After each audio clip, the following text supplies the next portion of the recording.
Driven to Win presents The Adventure of the Cardboard Box, a plain package, 2 human ears.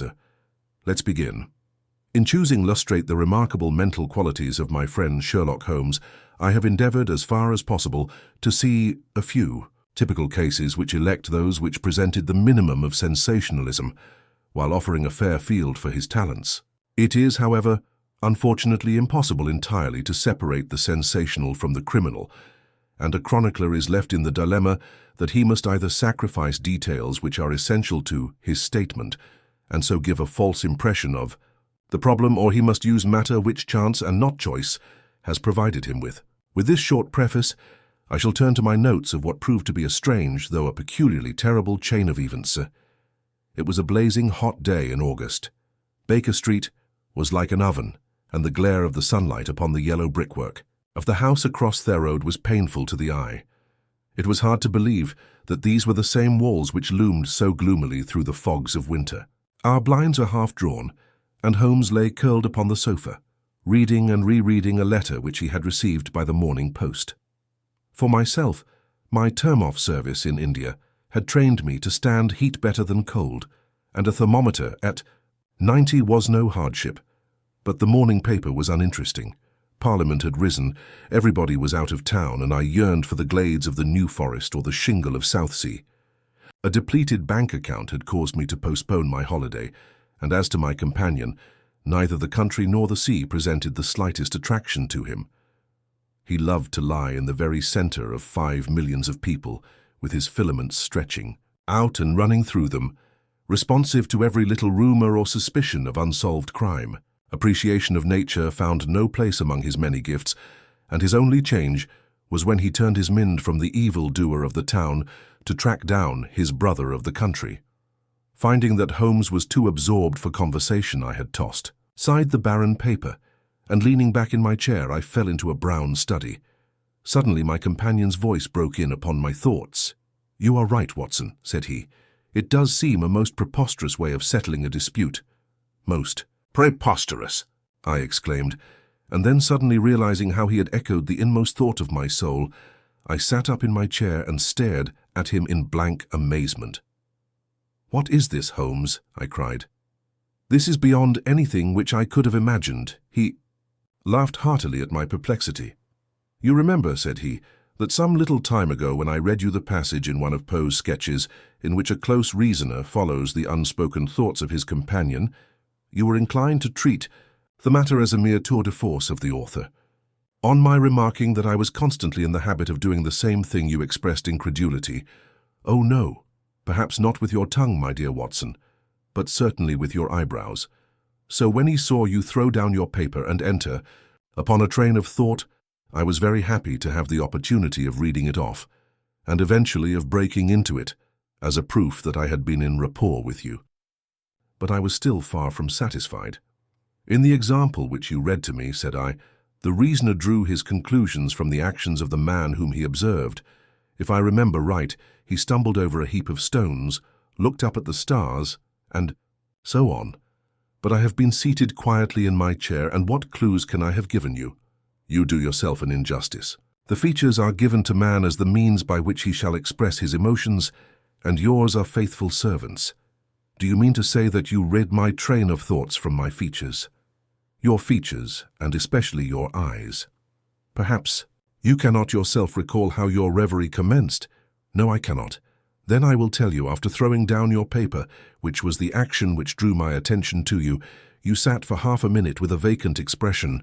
Then your eyes fixed themselves upon your newly framed picture of General Gordon, and I saw by the alteration in your face that a train of thought had been started. But it did not lead very far. Your eyes flashed across to the unframed portrait of Henry Ward Beecher, which stands upon the top of your books. Then you glanced up at the wall, and of course your meaning was obvious. You were thinking that if the portrait were framed, it would just cover that bare space and correspond with Gordon's picture there. "You have followed me wonderfully," I exclaimed. "So far I could hardly have gone astray. But now your thoughts went back to Beecher, and you looked hard across as if you were studying the character in his features. Then your eyes ceased to pucker, but you continued to look across, and your face was thoughtful. You were recalling the incidents of Beecher's career. I was well aware that you could not do this without thinking of the mission which he undertook on behalf of the North at the time of the Civil War, for I remember your expressing your passionate indignation at the way in which he was received by the more turbulent of our people. You felt so strongly about it that I knew you could not think of Beecher without thinking of that also. When a moment later I saw your eyes wander away from the picture, I suspected that your mind had now turned to the Civil War, and when I observed that your lips set, your eyes sparkled, and your hands clenched, I was positive that you were indeed thinking of the gallantry which was shown by both sides in that desperate struggle. But then again your face grew sadder. You shook your head. You were dwelling upon the sadness and horror and useless waste of life. Your hand stole towards your own old wound, and a smile quivered on your lips, which showed me that the ridiculous side of this method of settling international questions had forced itself upon your mind. At this point I agreed with you that it was preposterous and was glad to find that all my deductions had been correct. Absolutely, said I, and now that you have explained it, I confess that I am as amazed as before. It was very superficial, my dear Watson, I assure you. I should not have intruded it upon your attention had you not shown some incredulity the other day. But I have in my hands here a little problem, which may prove to be more difficult of solution than my small essay I thought reading. Have you observed in the paper a short paragraph referring to the remarkable contents of a packet sent through the post to Miss Cushing of Cross Street, Croydon? No, I saw nothing. Ah, then you must have overlooked it. Just toss it over to me. Here it is under the financial column. Perhaps you would be good enough to read it aloud. I picked up the paper which he had thrown back to me and read the paragraph indicated. It was headed, "A Gruesome Packet.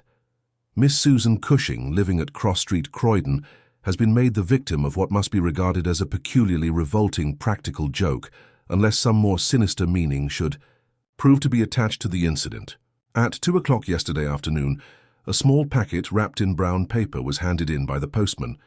A cardboard box was inside, which was filled with coarse salt. On emptying this, Miss Cushing was horrified to find 2 human ears, apparently quite freshly severed. The box had been sent by parcel post from Belfast upon the morning before.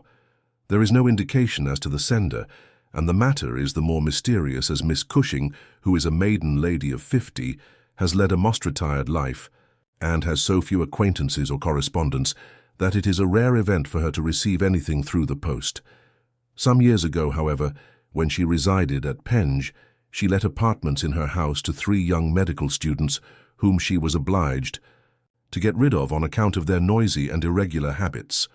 The police are of opinion that this outrage may have been perpetrated upon Miss Cushing by these youths, who owed her a grudge and who hoped to frighten her by sending her these relics of the dissecting rooms. Some probability is lent to the theory by the fact that one of these students came from the north of Ireland, and to the best of Miss Cushing's belief, from Belfast. In the meantime, the matter is being actively investigated. Mr. Lestrade, one of the very smartest of our detective officers, being in charge of the case. So much for the Daily Chronicle, said Holmes, as I finished reading. Now for our friend Lestrade. I had a note from him this morning, in which he says, "I think that this case is very much in your line. We have every hope of clearing the matter up, but we find a little difficulty in getting anything to work up on.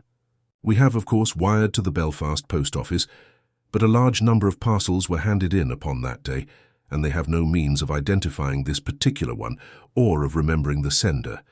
The box is a half-pound box of honeydew tobacco. Hand does not help us in any way. The medical student theory still appears to me to be the most feasible, but if you should have a few hours to spare, I should be very happy to see you out here. I shall be either at the house or in the police station all day. What say you, Watson? Can you rise superior to the heat and run down to Croydon with me on the off chance of a case for your annals? I was longing for something to do. You shall have it then. Ring for our boots and tell them to order a cab. I'll be back in a moment when I have changed my dressing gown and filled my cigar case.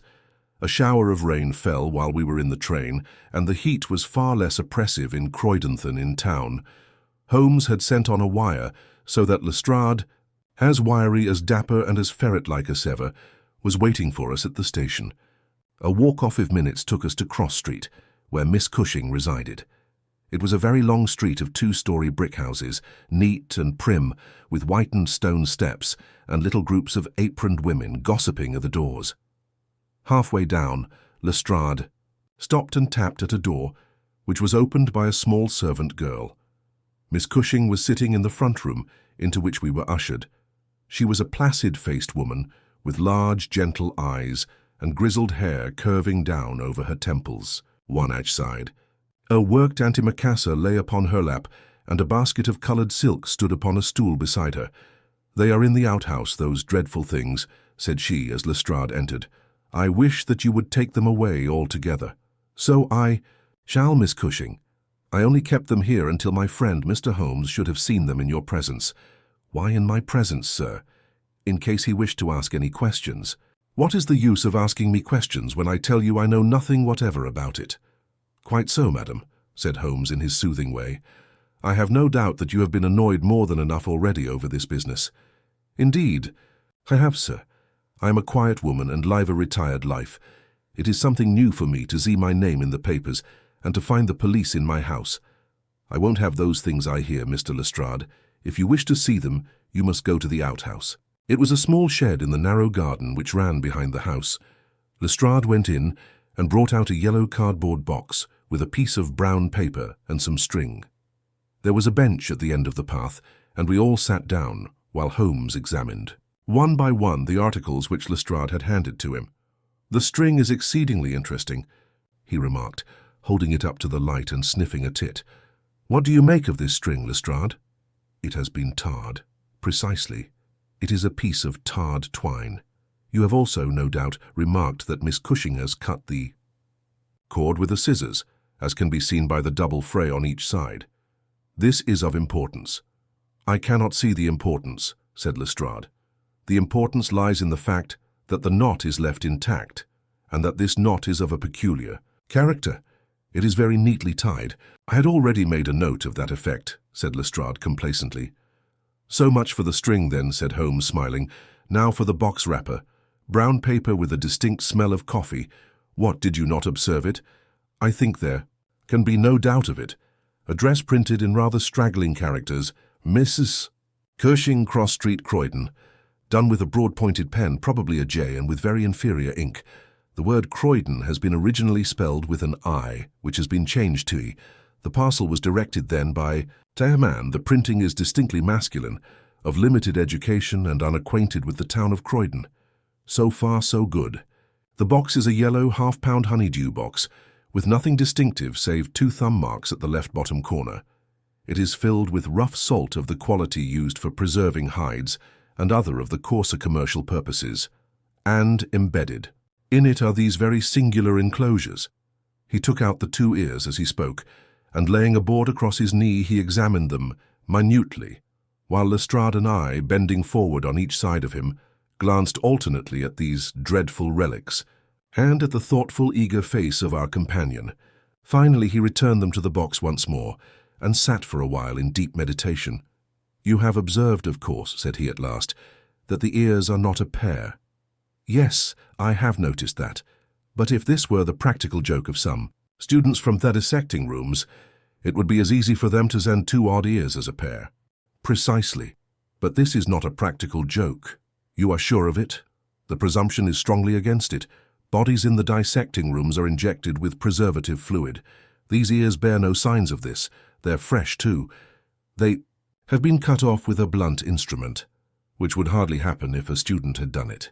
Again, carbolic or rectified spirits would be the preservatives, which would suggest themselves to the medical mind. Certainly not rough salt. I repeat that there is no practical joke here, but that we are investigating a serious crime." A vague thrill ran through me as I listened to my companion's words and saw the stern gravity which had hardened his features. This brutal preliminary seemed to shadow forth some strange and inexplicable horror in the background. Lestrade, however, shook his head like a man who is only half convinced. "There are objections to the joke theory, no doubt," said he, "but there are much stronger reasons against the other. We know that this woman has led a most quiet and respectable life at Penge and here for the last 20 years. She has hardly been away from her home for a day during that time. Why on earth, then, should any criminal send her the proofs of his guilt? Especially as, unless she is a most consummate actress, she understands quite as little of the matter as we do. That is the problem which we have to solve, Holmes answered. And for my part, I shall see about it by presuming that my reasoning is correct and that a double murder has been committed. One of these ears is a woman's, small, finely formed, and pierced for an earring. The other is a man's, sunburned, discolored, and also pierced for an earring. These two people are presumably dead, or we should have heard their story before now. Today is Friday. The packet was posted on Thursday morning. The tragedy then occurred on Wednesday or Tuesday or earlier. If the two people were murdered, who but their murderer would have sent this sign of his work to Miss Cushing? We may take it that the sender of the packet is the man whom we want. But he must have some strong reason for sending Miss Cushing this packet. What reason then? It must have been to tell her that the deed was done, or to pain her perhaps. But in that case, she knows who it is. Does she know? I doubt it. If she knew, why should she call the police in? She might have buried the ears and no one would have been the wiser. That is what she would have done if she'd wished to shield the criminal. But if she does not wish to shield him, she would give his name. There is a tangle here which needs straightening too. He had been talking in a high, quick voice, staring blankly up over the garden fence, but now he sprang briskly to his feet and walked towards the house. "I have a few questions to ask Miss Cushing," said he. "In that case I may leave you here," said Lestrade, "for I have another small business on hand. I think that I have nothing further to learn from Miss Cushing. You will find me at the police station." "We shall look in on our way to the train," answered Holmes. A moment later he and I were back in the front room, where the impassive lady was still quietly working away at her antimacassar. She put it down on her lap as we entered, and looked at us with her frank, searching blue eyes. "I am convinced, sir," she said, "that this matter is a mistake, and that the parcel was never meant for me at all. I have said this several times to the gentleman from Scotland Yard, but he simply laughs at me. I have not an enemy in the world as far as I know, so why should anyone play me such a trick?" "I am coming to be of the same opinion, Miss Cushing," said Holmes, taking a seat beside her. "I think that it is more than probable—" He paused, and I was surprised on glancing round to see that he was staring with singular intentness at the lady's profile. Surprise and satisfaction were both for an instant to be read upon his eager face, though when she glanced round to find out the cause of his silence, he had become as demure as ever. I stared hard myself at her flat grizzled hair, her trim cap, her little gilt earrings, her placid features, but I could see nothing which could account for my companion's evident excitement. There were one or two questions. "Oh, I am weary of questions," cried Miss Cushing impatiently. "You have two sisters, I believe." "How could you know that?" "I observed the very instant that I entered the room that you have a portrait group of 3 ladies upon the mantelpiece, one of whom is undoubtedly yourself, while the others are so exceedingly like you that there could be no doubt of the relationship." "Yes, you are quite right. Those are my sisters, Sarah and Mary, and here at my elbow is another portrait taken at Liverpool of your younger sister in the company of a man who appears to be a steward by his uniform. I observed that she was unmarried at the time. You are very quick at observing. That is my trade. Well, you are quite right, but she was married to Mr. Browner a few days afterwards. He was on the South American line when that was taken, but he was so fond of her that he couldn't abide to leave her for so long, and he got into the Liverpool and London boats." "Ah, the Conqueror, perhaps?" "No, the Mayday, when last I heard. Jim came down here to see me once. That was before he broke the pledge, but afterwards he would always take drink when he was ashore, and a little drink would send him stark, staring mad. Ah, it was a bad day that ever he took a glass in. His hand again. First he dropped me, then he quarrelled with Sarah, and now that Mary has stopped writing, we don't know how things are going with them." It was evident that Miss Cushing had come upon a subject on which she felt very deeply. Like most people who lead a lonely life, she was shy at first, but ended by becoming extremely communicative. She told us many details about her brother-in-law, the steward, and then wandering off on the subject of her former lodgers, the medical students, She gave us a long account of their delinquencies, with their names and those of their hospitals. Holmes listened attentively to everything, throwing in a question from time to time. "About your second sister, Sarah," said he. "I wonder, since you are both maiden ladies, that you do not keep house together." "Ah, you don't know Sarah's temper, or you would wonder no more. I tried it when I came to Croydon, and we kept on until about 2 months ago, when we had to part. I don't want to say a word against my own sister, but she was always meddlesome and hard to please, was Sarah." "You say that she quarrelled with your Liverpool relations." "Yes, and they were the best of friends at one time. Why, she went up there to live in order to be near them, and now she has no word hard enough for Jim Browner. The last 6 months, that she washes, she would speak of nothing but his drinking and his ways. He had caught her meddling, I suspect, and given her a bit of his mind, and that was the start of it." "Thank you, Miss Cushing," said Holmes, rising and bowing. "Your sister Sarah lives, I think you said, at New Street, Wallington. Goodbye, and I am very sorry that you should have been troubled over a case with which, as you say, you have nothing whatever to do." There was a cab passing as we came out, and Holmes hailed it. "How far to Wallington?" he asked. "Only about a mile, sir." "Very good. Jump in, Watson. We must strike while the iron is hot. Simple as the case is, there have been 1 or 2 very instructive details in connection with it. Just pull up at a telegraph office as you pass, cabby." Holmes sent off a short wire, and for the rest of the drive lay back in the cab with his hat tilted over his nose to keep the sun from his face. Our drive pulled up at a house which was not unlike the one which we had just quitted. My companion ordered him to wait, and had his hand upon the knocker when the door opened and a grave young gentleman in black with a very shiny hat appeared on the step. "Is Miss Cushing at home?" asked Holmes. "Miss Sarah Cushing is extremely ill," said he. "She has been suffering since yesterday from brain symptoms of great severity. As her medical adviser, I cannot possibly take the responsibility of allowing anyone to see her. I should recommend you to call again in 10 days. He drew on his gloves, closed the door, and marched off down the street. "Well, if we can't, we can't," said Holmes cheerfully. "Perhaps she could not or would not have told you much. I did not wish her to tell me anything. I only wanted to look at her.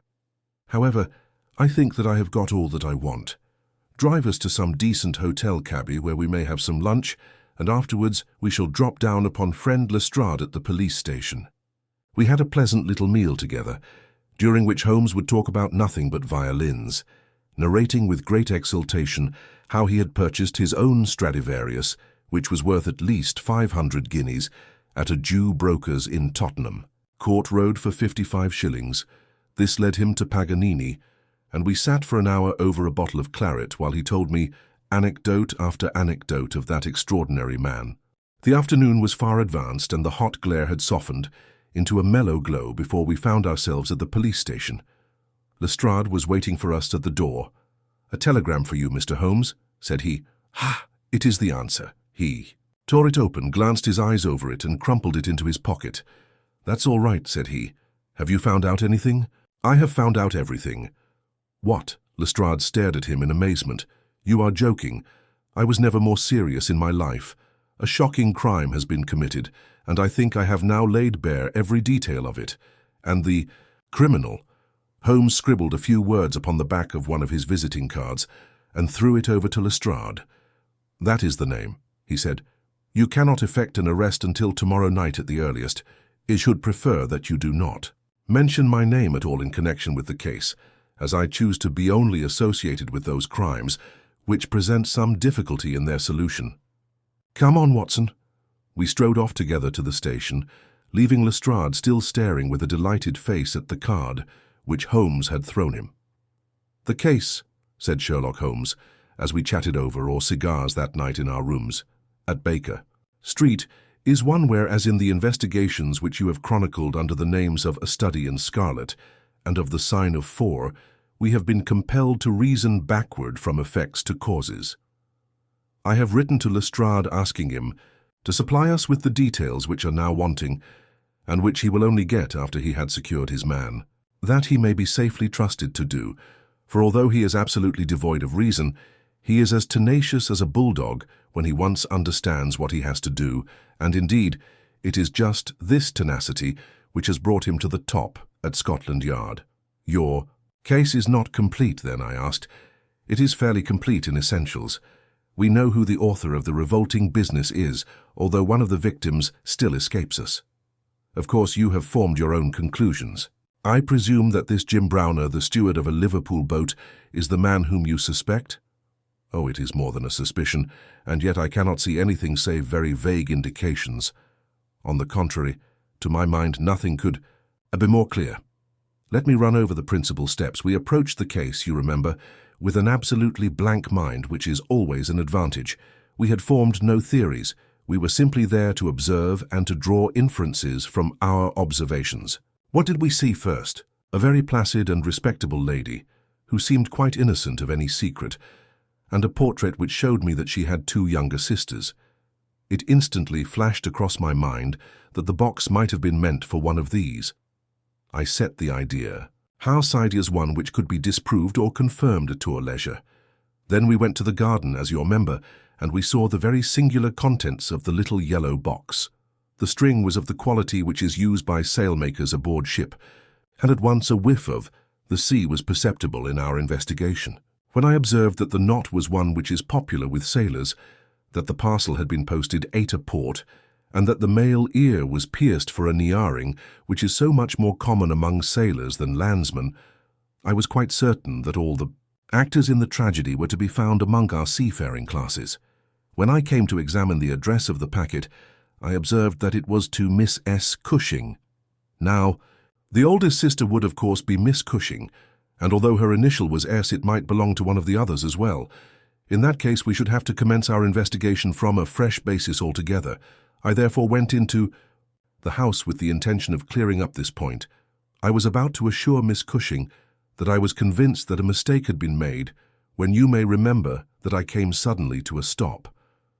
The fact was that I had just seen something which filled me with surprise and at the same time narrowed the field of our inquiry immensely. As a medical man, you are aware, Watson, that there is no part of the body which varies so much as the human ear. Each ear is as a rule quite distinctive and differs from all other ones. In last year's Anthropological Journal, you will find 2 short monographs from my pen upon the subject. I had therefore examined the ears in the box with the eyes of an expert, and had carefully noted their anatomical peculiarities. Imagine my surprise, then, when on looking at Miss Cushing, I perceived that her ear corresponded exactly with the female ear which I had just inspected. The matter was entirely beyond coincidence. There was the same shortening of the pinna, the same broad curve of the upper lobe, the same convolution of the inner cartilage. In all essentials, it was the same ear. In the first place, her sister's name was Sarah, and her address had until recently been the same, so that it was quite obvious how the mistake had occurred and for whom the packet was meant. Then we heard of this steward, married to the 3rd sister, and learned that he had at one time been so intimate with Miss Sarah that she had actually gone up to Liverpool to be near the Browners, but a quarrel had afterwards divided them. This quarrel had put a stop to all communications for some months, so that if Browner had occasion to address a packet to Miss Sarah, he would undoubtedly have done so to her old address. And now the matter had begun to straighten itself out. Wonderfully. We had learned of the existence of this steward, an impulsive man of strong passions. You remember that he threw up what must have been a very superior berth in order to be nearer to his wife, subject too to occasional fits of hard drinking. We had reason to believe that his wife had been murdered, and that a man, presumably a seafaring man, had been murdered at the same time. Jealousy, of course, at once suggests itself as the motive for the crime. And why should these proofs of the deed be sent to Miss Sarah Cushing? Probably because during a residence in Liverpool, she had some hand in bringing about the events which led to the tragedy.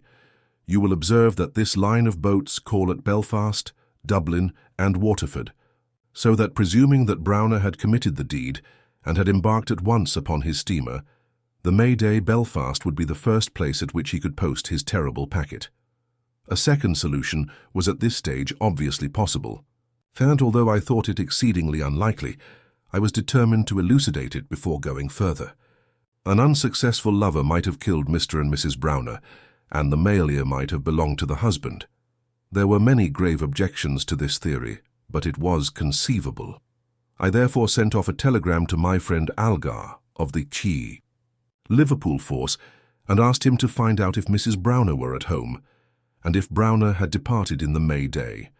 Then we went on to Wallington to visit Miss Sarah. I was curious, in the first place, to see how far the family ear had been reproduced in her. Then, of course, she might give us very important information, but I was not sanguine that she would. She must have heard of the business the day before, since all Croydon was ringing with it, and she alone could have understood for whom the packet was meant. If she had been willing to help justice, she would probably have communicated with the police already.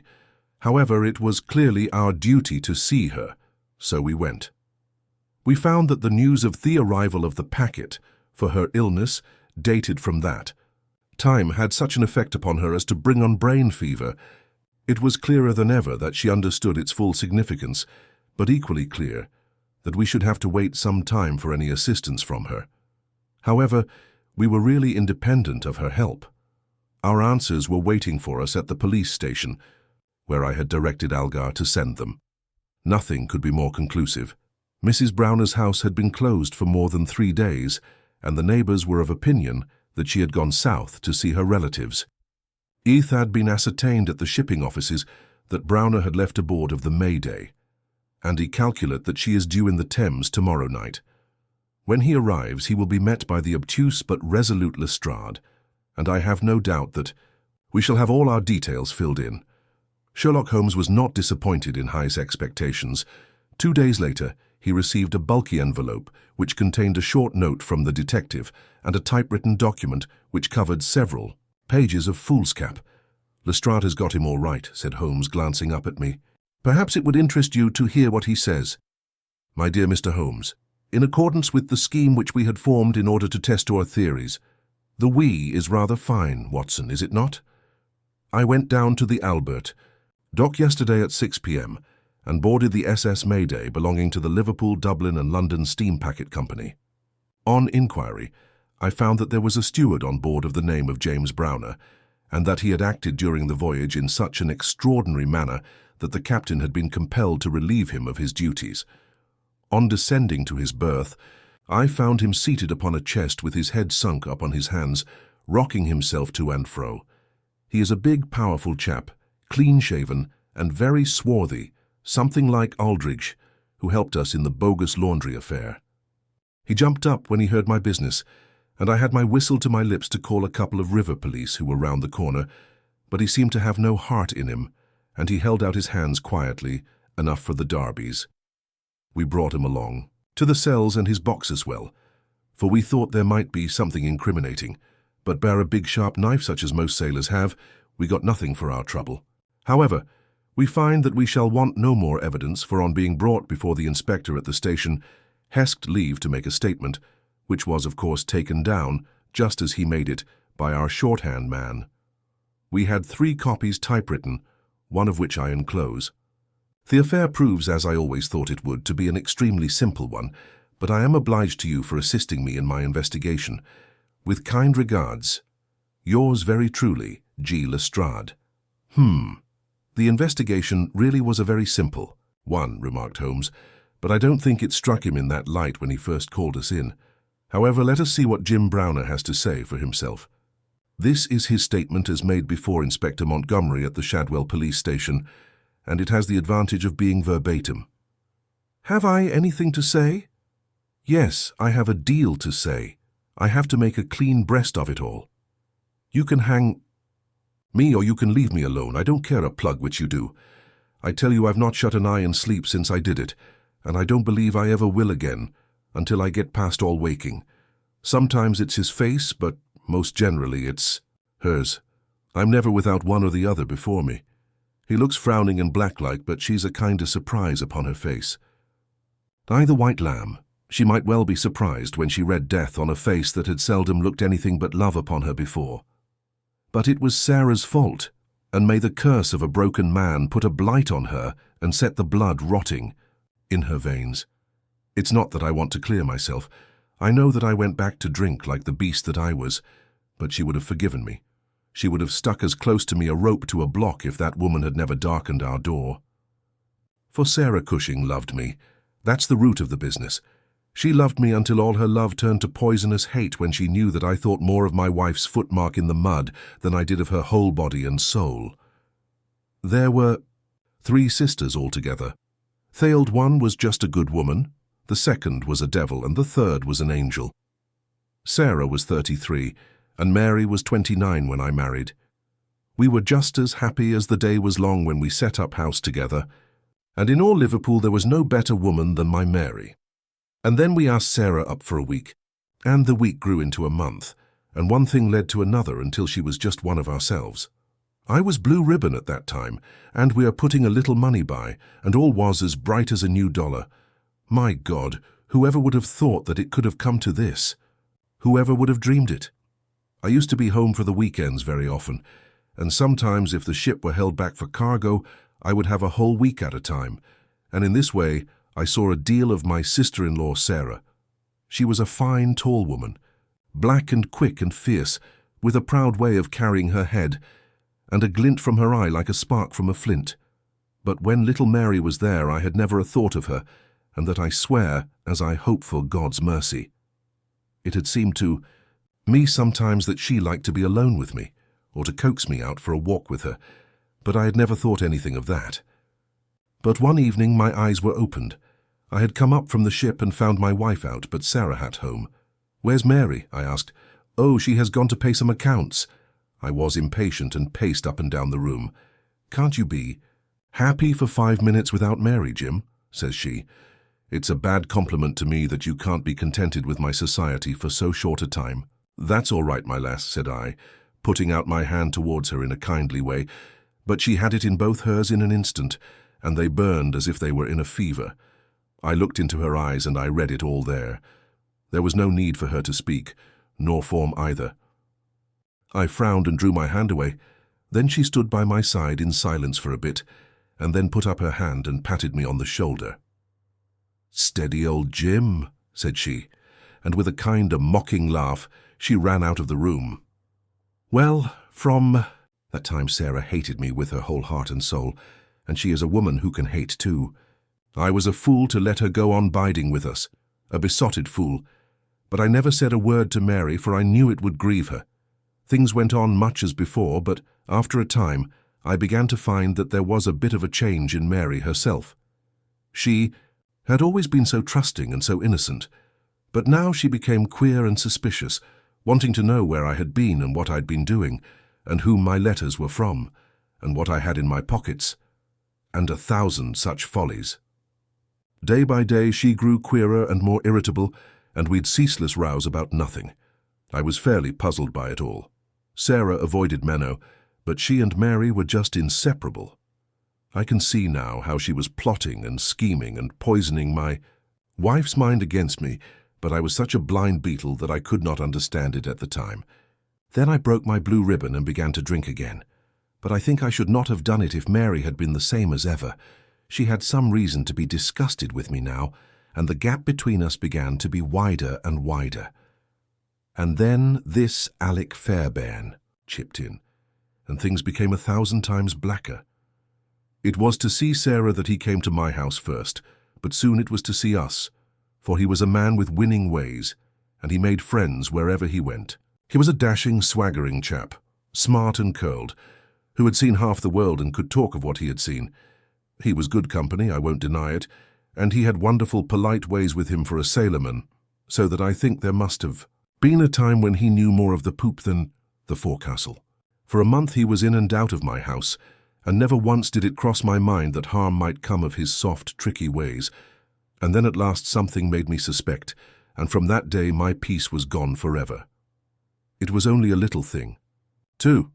I had come into the parlour unexpected, and as I walked in at the door I saw a light of welcome on my wife's face. But as she saw who it was, it faded again, and she turned away with a look of disappointment. That was enough for me. There was no one but Alec Fairbairn whose step she could have mistaken for mine. If I could have seen him, then I should have killed him, for I have always been like a madman when my temper gets loose. Mary saw the devil's light in my eyes, and she ran forward with her hands on my sleeve. "Don't, Jim, don't," says she. "Where's Sarah?" I asked. "In the kitchen," says she. "Sarah," says I as I went in, This man Fairbairn is never to darken my door again. Why not, says she, because I order it. Oh, says she, if my friends are not good enough for this house, then I am not good enough for it either. You can do what you like, says I, but if Fairbairn shows his face here again, I'll send you one of his ears for a keepsake. She was frightened by my face, I think, for she never answered a word, and the same evening she left my house. Well, I don't know now whether it was pure devilry on the part of this woman, or whether she thought that she could turn me against my wife by encouraging her to misbehave. Anyway, she took a house just 2 streets off and let lodgings to sailors. Fairbairn used to stay there, and Mary would go round to have tea with her sister and him. How often she went I don't know, but I followed her one day, and as I broke in, at the door Fairbairn got away over the back garden wall, like the cowardly skunk that he was. I swore to my wife that I would kill her if I found her in his company again, and I led her back with me, sobbing and trembling, and as white as a piece of paper. There was no trace of love between us any longer. I could see that she hated me and feared me, and when the thought of it drove me to drink, then she despised me as well. Well, Sarah found that she could not make a living in Liverpool, so she went back, as I understand, to live with her sister in Croydon, and things jogged on much the same as ever at home. And then came this week and all the misery and ruin. It was in this way. We had gone on the May Day for a round voyage of 7 days, but a hogshead got loose and started one of our plates, so that we had to put back into port for 12 hours. I left the ship and came home, thinking what a surprise it would be for my wife, and hoping that maybe she would be glad to see me so soon. The thought was in my head as I turned into my own street, and at that moment a cab passed me, and there she was sitting by the side of Fairbairn, the two chatting and laughing, with never a thought for me as I stood watching them from the footpath. I tell you, and I give you my word for it, that from that moment I was not my own master, and it is all like a dim dream when I look back on it. I had been drinking hard of late, and the two things together fairly turned my brain. There's something throbbing in my head now like a docker's hammer, but that morning I seemed to have all Niagara whizzing and buzzing in my ears. Well, I took to my heels and I ran after the cab. I had a heavy oak stick in my hand, and I tell you I saw red from the first, but as I ran I got cunning too, and hung back a little to see them without being seen. They pulled up soon at the railway station. There was a good crowd round the booking office, so I got quite close to them without being seen. They took tickets for New Brighton. So did I, but I got in 3 carriages behind them. When we reached it, they walked along the parade, and I was never more than 100 yards from them. At last I saw them hire a boat and start for a row, for it was a very hot day, and they thought, no doubt, that it would be cooler on the water. It was just as if they had been given into my hands. There was a bit of a haze, and you could not see more than a few 100 yards. I hired a boat for myself, and I pulled after them. I could see the blur of their craft, but they were going nearly as fast as I, and they must have been a long mile from the shore before I caught them up. The haze was like a curtain all round us, and there were we 3 in the middle of it. My God, shall I ever forget their faces when they saw who was in the boat that was closing in upon them, she screamed out. He swore like a madman and jabbed at me with an oar, for he must have seen death in my eyes. I got past it and got one in with my stick that crushed his head like an egg. I would have spared her perhaps for all my madness, but she threw her arms round him, crying out to him and calling him Alec. I struck again, and she lay stretched beside him. I was like a wild beast then that had tasted blood. If Sarah had been there, by the Lord, she should have joined them. I pulled out my knife, and, well, there, I've said enough. It gave me a kind of savage joy when I thought how Sarah would feel when she had such signs as these of what the meddling had brought about. Then he tied the bodies into the boat, stove a plank, and stood by until they had sunk. I knew very well that the owner would think that they had lost their bearings in the haze, and had drifted off out to sea. I cleaned myself up, got back to land, and joined my ship without a soul having a suspicion of what had passed. That night I made up the packet for Sarah Cushing, and next day I sent it from Belfast. There you have the whole truth of it. You can hang me or do what you like with me, but you cannot punish me as I have been punished already. I cannot shut my eyes, but I see those 2 faces staring at me as they stared when my boat broke through the haze. I killed them quick, but they are killing me slow, and if I have another night of it, I shall be either mad or dead before morning. You won't put me alone into a cell, sir. For pity's sake, don't, and may you be treated in your day of agony as you treat me now." "What is the meaning of it, Watson?" said Holmes solemnly as he laid down the paper. "What object is served by this circle of misery and violence and fear? It must tend to some end, or else our universe is ruled by chance which is unthinkable. But what end? There is the great standing perennial problem to which human reason is as far from an answer as ever." The truth was hidden in plain sight, and Holmes once again saw what others missed. Thanks for listening. This is Driven to Win.